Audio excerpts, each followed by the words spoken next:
Police accountability को लेकर आपने देखा होगा कि लोगों, जजेस और लॉयर्स में काफी टेंशन बनी होती है, क्योंकि आए दिन कुछ ऐसे केसेस सामने आते हैं जहां पुलिस के इनएक्शन या फिर इलीगल एक्शंस की वजह से इनजस्टिस देखने को मिलता है। और इससे सफर कौन करता है? The accused. रिसेंटली आपको याद होगा कि सुप्रीम कोर्ट ने न्यूज क्लिक केस में डिक्लेयर किया था कि प्रबीर पुरकायस्था की पुलिस द्वारा अरेस्ट, फर्स्ट इंस्टेंस कोर्ट का जुडिशियल रिमांड और हाई कोर्ट का जजमेंट जो अरेस्ट को कंफर्म करता है, सभी इनवैलिड है। सुप्रीम कोर्ट ने कहा था कि उनके कोर्ट का जजमेंट जो क्लियर है और सिंपल लैंग्वेज में लिखा गया है, ये बताता है कि डिटेंशन के प्रोसेस में कॉन्स्टिट्यूशनल प्रोटेक्शन को इग्नोर नहीं किया जा सकता। इस जजमेंट का नोटवर्दी एस्पेक्ट ये है कि ये कहता है कि अरेस्ट के ग्राउंड्स, अरेस्ट के टाइम या जल्दी से जल्दी डिटेनी को कोर्ट के सामने प्रेजेंट होने से पहले प्रोवाइड किए जाने चाहिए। Financial crimes related to PMLA या UAPA की केसेस में प्रोलॉन्ग्ड प्री अरेस्ट इन्वेस्टिगेशंस होती हैं। ऐसी इन्वेस्टिगेशंस के दौरान अगर पुलिस किसी व्यक्ति को अरेस्ट करने का फैसला करती है तो उनके पास अरेस्ट के ग्राउंड्स और FIR की कॉपी होनी चाहिए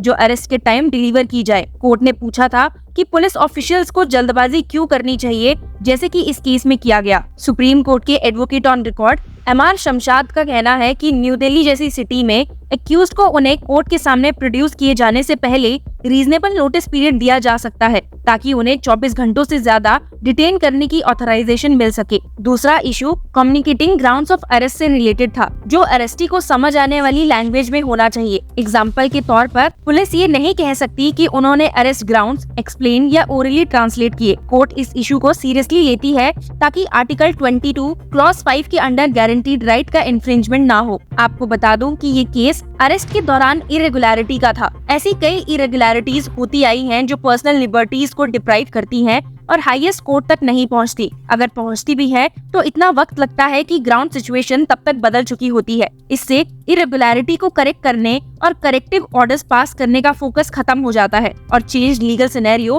ब्रॉडर आर्ग्यूमेंट्स का मैटर बन जाता है। पुरकायस्था की केस में कोर्ट ने लीगल प्रोविजन को ठीक से अप्लाई किया, बिना इस बात से इन्फ्लुएंस हुए कि सब्सिक्वेंटली अरेस्टी को डॉक्यूमेंट सप्लाई किया गया और चार्जशीट फाइल हुई। जनरल रूल के तौर पर पर्सनल लिबर्टी के मैटर्स एलिज्ड इरेगुलरिटी के बैकग्राउंड में चेंज लीगल सिनेरियो से इन्फ्लुएंस नहीं होने चाहिए। एक सिटीजन का डिटेंशन स्टेट द्वारा उठाया गया सबसे सीरियस एक्ट है। ये पर्सनल लिबर्टी को ले लेता है और फैमिली और सोसाइटी के सामने एम्बैरेसमेंट का सोर्स बन सकता है। ऐसे व्यक्ति को पुलिस इंटेरोगेशन का सामना करना पड़ता है और अक्सर जेल में भी जाना पड़ता है। अरनेश कुमार 2014 के केस में सुप्रीम कोर्ट ने कैटेगोरिकली कहा था that arrest brings humiliation, curtails freedom and cast scars forever. ये भी कहा था कि पुलिस की पावर टू अरेस्ट उसके एरोगेंस को बढ़ावा देती है और मजिस्ट्री की फेलियर को भी इसे चेक करने में दर्शाती है। सुप्रीम कोर्ट ने ये भी नोट किया था कि अरेस्ट की पावर पुलिस करप्शन का सोर्स भी है। Multiple law commissions, police commissions और जजमेंट्स ने इंडिविजुअल लिबर्टी और सोसाइटल ऑर्डर्स के बीच बैलेंस मेंटेन करने की जरूरत पर जोर दिया है जब अरेस्ट की पावर एक्सरसाइज की जाती है। इसी बैकग्राउंड में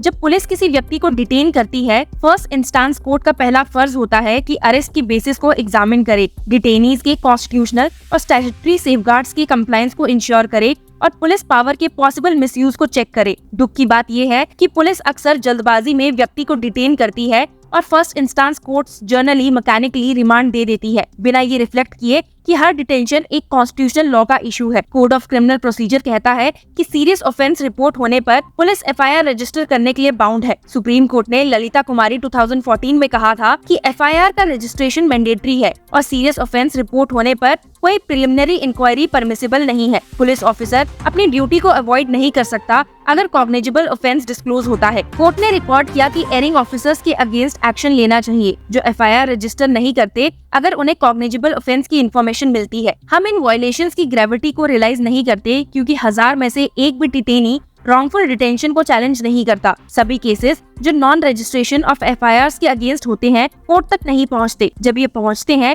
तो इन्हें स्ट्रिक्ट सेंस में अटेंशन मिलनी चाहिए रेदर देन पुलिस को एक लिटिगेंट ट्रीट करते हुए जो सिविल लिटिगेशंस में पार्टिसिपेट कर रहा है। इंडिया अब स्पेशल क्रिमिनल लॉज लेजिस्लेट कर रही है। पुरकायस्था का केस इनमें से एक है। अब हमारे पास 3 क्रिमिनल कोड्स हैं जो जल्द ही लॉज ऑफ द लैंड बन जाएंगे। लेकिन क्वेश्चन ये है कि पुलिस का वर्किंग कल्चर, इंडिविजुअल को अरेस्ट करने की पावर का यूज, एप्रोप्रिएट टाइम पर इन्वेस्टिगेशन अंडरटेक करना कंसीडरिंग एलिज्ड ऑफेंस नेचर और कॉमन सिटीजन्स के साथ हॉस्टाइल बिहेवियर बदलेगा। Supreme court advocate on record ने कहा है कि उन्हें नहीं लगता कि ये नए सेट ऑफ लॉज के अंडर होने वाला है। लॉज पुलिस अकाउंटेबिलिटी को फिक्स नहीं करेंगे। सॉल्यूशन है एक कन्वर्सेशन करना और फिर एक अकाउंटेबिलिटी मैकेनिज्म इम्प्लीमेंट करना। पर क्या ऐसा पहले नहीं हुआ था? आपकी जानकारी के लिए बता दूं कि पहले भी कई ऐसे रिफॉर्म्स लाए गए जब पुलिस की अकाउंटेबिलिटी पर सवाल उठाए गए थे। एक अकाउंटेबल पुलिस फोर्स पब्लिक में कॉन्फिडेंस इंस्टिल करती है, जो एक कॉम्पिटेंट फोर्स का फंडामेंटल एलिमेंट है। तभी सिटीजन्स खुद को सेफ फील करते हैं और बिलीव करते हैं कि उनकी police high standards of conduct follow करती है। तभी वो पीसफुल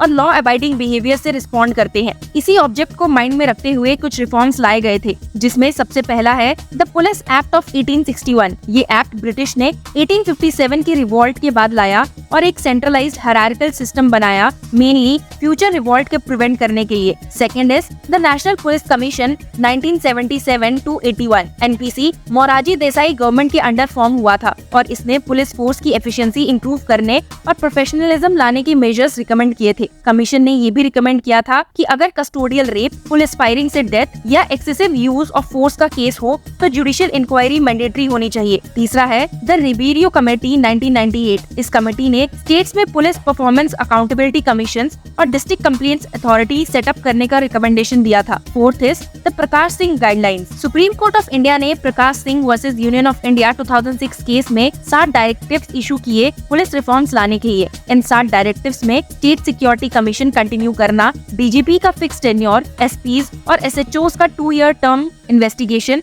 और एलएनओ फंक्शंस अलग करना, पुलिस एस्टैब्लिशमेंट बोर्ड सेटअप करना, स्टेट और डिस्ट्रिक्ट लेवल पर पुलिस कंप्लेंट्स अथॉरिटी और सेंट्रल लेवल पर नेशनल सिक्योरिटी कमीशन सेटअप करना शामिल था। फिफ्थ था मॉडल पुलिस एक्ट 2006। ये लार्जली प्रकाश सिंह डिसीजन के प्रेसिडेंट को अधेयर करता है और सोली सोराबजी कमेटी ने फ्रेम किया था। कमेटी ने अपनी रिकमेंडेशंस 2006 में सबमिट की थी ताकि पुलिस एक एफिशिएंट, इफेक्टिव, पीपल फ्रेंडली और रिस्पॉन्सिव एजेंसी के रूप में ऑपरेट कर सके। लास्टली कुछ अकाउंटेबिलिटी मेजर्स अपनाए गए थे। जैसे कि आप जानते हैं कि जुडिशियल सिस्टम को अकाउंटेबल पॉलिसिंग स्ट्रेंथन करती है, जो गारंटी करती है कि सबको इक्वली और लॉ के कंप्लायंस में ट्रीट किया जाए। पुलिस अकाउंटेबिलिटी और रिफॉर्म्स एक डेमोक्रेटिक सोसाइटी के फंडामेंटल कंपोनेंट्स हैं, जो जस्टिस, ओपननेस और इंडिविजुअल राइट्स के डिफेंस को वैल्यू करते हैं। ये सिंपल एडमिनिस्ट्रेटिव प्रोसीजर से आगे बढ़कर है। पुलिस अकाउंटेबिलिटी को एनहांस करने के लिए इंडिया में एक कॉम्प्रिहेंसिव अप्रोच की जरूरत है, जो एग्जिस्टिंग मैकेनिज्म्स को स्ट्रेंथन करे। इसमें क्रिमिनल और प्राइवेट लॉ रेमेडीज को स्ट्रेंथन करना, पुलिस कंप्लेंट अथॉरिटी का इफेक्टिव इम्प्लीमेंटेशन इंश्योर करना और एनएचआरसी, एसएचआरसी के इंस्टीट्यूशनल चैलेंजेस को एड्रेस करना शामिल है। ट्रांसपेरेंट अपॉइंटमेंट प्रोसेस एस्टैब्लिश करना,